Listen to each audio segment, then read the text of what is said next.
होय. स्वयंवर मंडपाच्या ठिकाणचा कार्यक्रम उरकला. स्वयंवर मंडपाच्या ठाई तो प्रमात्त घडीला, तोच प्रमात्त जाणून स्वयंवर मंडपाचा त्याग करून तुझ्या मागोमाग माझी पावलं वाढली आहे. जरा थांबा. नाट्य शिकू. स्वयंवर मंडपाच्या ठिकाणी काय प्रमाद घडला हे उघड्या नेत्रानं ऐकलं असं. निश्चितच. मग स्वयंवर मंडपाच्या ठिकाणी एक ज्येष्ठ व्यक्ती आमच्या वतीनं तुम्ही तिथं होता, मग का तिथं उभे राहिला नाही? एकाच गोष्टीसाठी.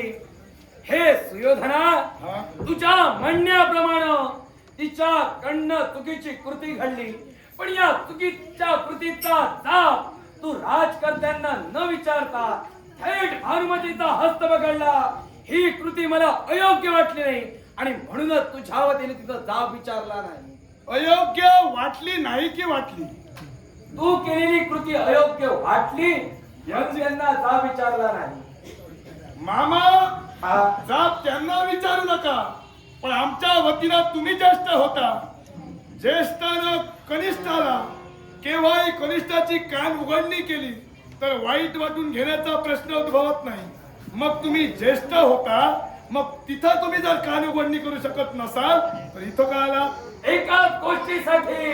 हे सुयोधना, तू कैलास ते चुकीचं केलं. तुझ्या झालेल्या अपमानाचा जाब राजकर्त्यांना विचारायला हवा होता, नक्की थेट अनुमतीचा हस्त पकडून तिला ओढत नेण्याचा प्रयत्न करायला हवा होता. जर तू राजकर्त्यांना जाब विचारला असता, भले ती कृती घडलेली मी दिसली असती, पण तुझ्या बाजूनं हा तुझा मामा म्हणून मंत्राधिपती उभा राहिला असता. पण थेट जर तुझ्या राजकर्त्यांना जाब विचारला असता तर आणि तरच. तुम्ही माझ्या बाजूने उभे राहा असं मी म्हणालोच नाही.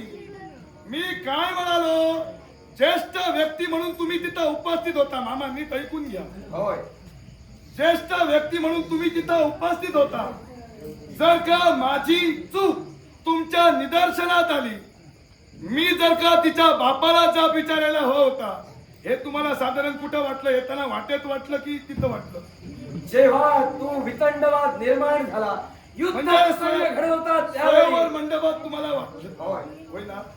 नक्की तू बोलत जा. बोलत जा. नाही, तुम्हाला काय नेमकं म्हणायचं आहे ते कळायला हवं ना मला. माझं म्हणणं मी तुला मग स्पष्ट मामा, करेन. जर का तुम्हाला माझी चूक तिथं स्वयंवर मंडपात जर निदर्शनास आली तर ती निदर्शनास आणून स्वयंवर मंडपातच द्यायला हवी होती. तिथं देण्यासाठी राजकर्ते समर्थ ठरले होते. मग तिथं न्यायमूर्ती ती होती. न्यायमूर्तीने तुझी चूक तुझ्या निदर्शनात दिली होती. न्यायमूर्ती म्हणून जर का तिथं काय उपस्थित होते तर तुम्हाला इथं येण्याचा संबंध पोचत नाही. जाऊ शकता तुम्ही. का म्हणून? का सुयोधना, तू कुठे चुकतोस? चांगल्या मार्गाने जा म्हणून सामोपचाराच्या बोधना सांगण्यासाठी येतोय. हे कृत्य थांबव, हा वितंडवाद थांबव आणि याचा जाब राजकर्त्यांना विचारा. ज्यावेळी विचारायला हवा होता त्यावेळी विचारू शकणार नाही म्हटल्यानंतर आता विचाराचा अधिकार पोचत नाही. जाऊ शकता. माघारी जाणार नाहीये तोपर्यंत अनुमती कलिंग देशापर्यंत पुण्याच्या माघारी जात नाहीये. हे सुयोधना, तुझा मार्ग अडवण्यासाठी हा सैन्याला तुझ्या समोर पुण्याच्या बाजूला उभे राहिला. एकाच पुण्याच्या बाजूने माणुसकीच्या नात्यानं तुझ्या समोर उभा राहिलोय. माणुसकीच्या नात्याने जर का तुम्ही उभे राहिले असतात तर द्रौपदी स्वयंवराच्या ठिकाणी सुद्धा जो प्रभात घडला तिथं माणुसकी म्हणूनच तुम्ही उभे राहिला होता. राहिलो होतो तुझ्या समवेतात. तो कुणाच्या बाजूने, सत्याच्या की असत्याच्या बाजूने? तिथं घडलेली कृती अनुचित वाटली आणि देशोदेशीच्या राजकर्त्यांनी तिथं आवाज उठविला आणि त्यात सहभागी मी दर्शवले होते. आपल्याला काय सत्य वाटतंय बघायला हवं. जग म्हणतायच्या बाजूने उभा राहिला म्हणून तिथं सुद्धा तुम्ही तोंड घशीत पडलात. तिथं जरी मी तोंडघशी पडलो असतो तरी प्रतिकार करण्याचा शक्ती समर्थ होतो. म्हणून तिथं तुला मी साथ दिली होती. कारण तिथं माझ्या मनाला तू केलेली कृती योग्य वाटली म्हणून तुला साथ दिली होती. पण या ठिकाणी केलेली कृती माझ्या मनाला अयोग्य वाटली म्हणून मी तुला साथ दिली नाही. तुम्ही साथ द्यावी न द्यावी या बंधात मी याच्यापूर्वी सुद्धा कधी पडलं नाही, याच्या पुढे सुद्धा नाही. जिथं सांगायला होतं तिथं सांगू शकणार नाही. आता तिथं मी तुमचं ऐकायला तुमचं मी बांधील नव्हे. आता तरी तू बांधील नसतास तरी माझ्या नात्यानं भात नाही म्हणून सांगतोय. वितंडवाद निर्माण करण्याची कोणती आवश्यकता नाही होती. तर तिने नाक मुरडलं होतं, थेट राजकर्त्यांना जाब करायला होता. थेट राजकर्त्यांना जाब विचारून शासन घडविण्यासाठी राजकर्त्यांकडे सांगायला पाहिजे होतं आणि त्यावेळी तुझ्या समोर मी सुद्धा उभा राहिला होता. थेट हस्त पकडला हे चुकीचं होय म्हणून सांगतोय मी त्यांना निर्माण करू नको. स्वयंवर मंडपाच्या ठिकाणी आधी तुम्ही उपस्थित राहिला, ती तुमची पहिल्यांदा तू कोणत्या तुमचा प्रकारे पुत्र रुक्मांगद आणि रुक्माराव हे अजून विवाहबद्ध व्हायचे, मग त्यांना माघारी पाठवून स्वयंवराच्या ठिकाणी तुम्ही उपस्थित राहिला. नेमकं हे तुझी जिथं त्यांची इच्छा नव्हती स्वयंवर मंडपात देण्याची पण त्या निमंत्रण पत्रिकेला मान देण्याचे हा पदाधिपती उपस्थित राहिला. काहीतरी सांगू नका. कोण नेता विद्यार्थी एकच, जर का तुमचा पुत्र विवाहबद्ध व्हायचे, मग त्यांची इच्छा नाही स्वयंवर मंडपी यायची. विवाह येण्यासाठी नकार दिला त्यांच्या मनाचा प्रश्न ठरला गेला. खऱ्याचा प्रश्न नव्हे तर कुठेतरी स्वतःचा स्वार्थ साध्य करावा त्या काळात तुम्ही स्वयंवर मंडपी आला. नाहीच नाही केवळ विनंतीला मान देण्यात आलं होतं. जे भद्राधिपतीच्या गादीला निमंत्रण आलं होतं त्या गादीचा मान राखण्यासाठी इथपर्यंत माझी पावलं वळली आहेत. मग भविष्याच्या उतरावर तुमचा पुत्र निर्वांच तरी राहिला असतील, तुम्हाला त्याची पर्वा नाही की काय? त्याची काळजी तू करू नको. माझ्या पुत्रांचा विवाह कसा करावा मी जाणतो. मग तुझ्या स्वतःच्या विवाहाची काळजी कर. पुत्राचा नकार विवाह करायचा हे तुम्हाला जर कळलं असतं तर स्वयंवर मंडपी त्यांनाच पाठविला असता. जर तिथं नकार दिला जबरदस्ती करण्याची आवश्यकता नाहीये. हे स्वयंवर नव्हे अनेक स्वयंवर घडणार आहे आणि त्या स्वयंवरात माझे पुत्र राहतील. स्वतःच्या इच्छेप्रमाणे वर निवडतील, वधू निवडतील आणि स्वतःचा विवाह घडवून आणतील. मग स्वतःच्या मनाप्रमाणे जर का घडवायचं असेल तर स्वतःच्या इच्छेनुसार मी घडवितोय, मध्यंतर येण्याची गरज नाही. तुझ्या इच्छेप्रमाणे घडतोय पण हे चुकीचं आहे. कुठं हसते ना त्याला गालबोट लावतोय आणि हे गालबोट लागू नये म्हणून मी तुझ्या समोर वाहतो. वस्त्राचं काय कराल तुम्ही सांगण्याची गरज नाही.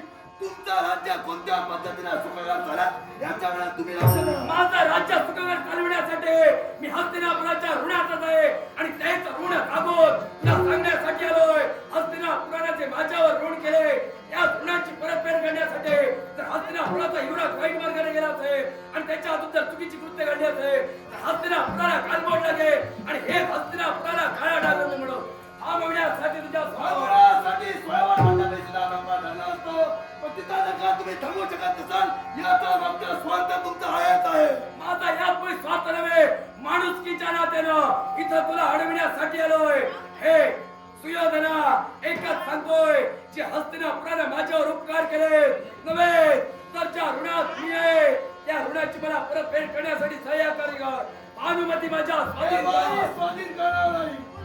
का म्हणून एकच जो इथं तिला मी घेऊन आलोय याचा आपला हस्तिनापुरात घेऊन जाईन आणि हस्तिनापुरात घेऊन जाईन तिथं अशी विवाहबद्ध होईल. हस्तिनापुरात विवाहबद्ध होण्यासाठी तुझी इच्छा निर्माण झाली.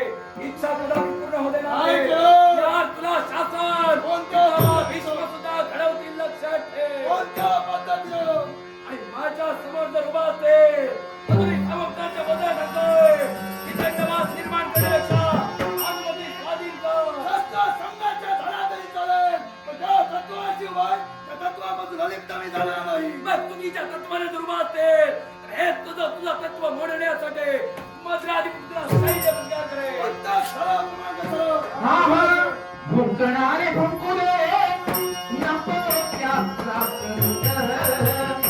भुंकणारे भुंकुले भुंकणारे भुंकुले भुंकणारे भुंकुले नको त्याचा संग आम्ही आम्ही आम्ही आम्ही देवाचे भजन आम्ही आम्ही आम्ही